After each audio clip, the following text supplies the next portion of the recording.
स्वेरो मां शेरावाली की विस्तृत व्रत कथा। प्राचीन समय की बात है। एक गरीब ब्राह्मण अपनी धर्म पत्नी के साथ रहता था। ब्राह्मण बहुत साधु और संत स्वभाव का था। उसके पास अधिक धन नहीं था, लेकिन उसका मन हमेशा भगवान और देवी देवताओं की भक्ति में रमा रहता था। उसकी पत्नी भी अत्यंत पुण्यवती और मां शेरावाली की अनन्य भक्त थी।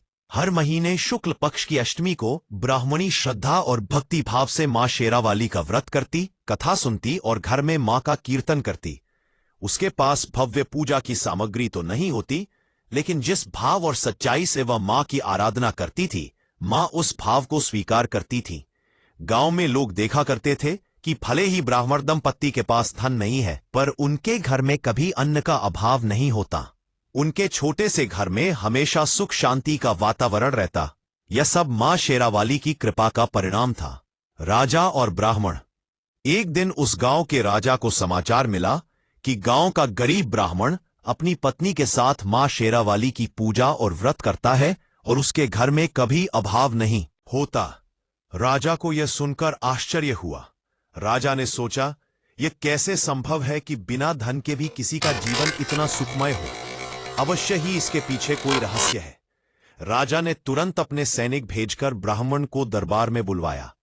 दरबार में आकर राजा ने ब्राह्मण से पूछा, हे ब्राह्मण, तुम इतना निर्धन होकर भी कैसे सुखी रहते हो? न तुम्हारे पास धन है न वैभव, फिर भी तुम्हारे जीवन में कभी कोई दुख या कष्ट दिखाई नहीं देता।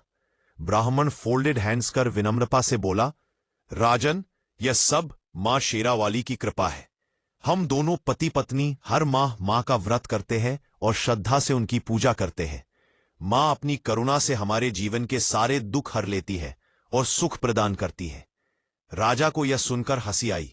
उसने कहा, यदि सचमुच मां शेरावाली इतनी ही कृपालु है तो मुझे प्रमाण दो, मैं तभी विश्वास करूंगा।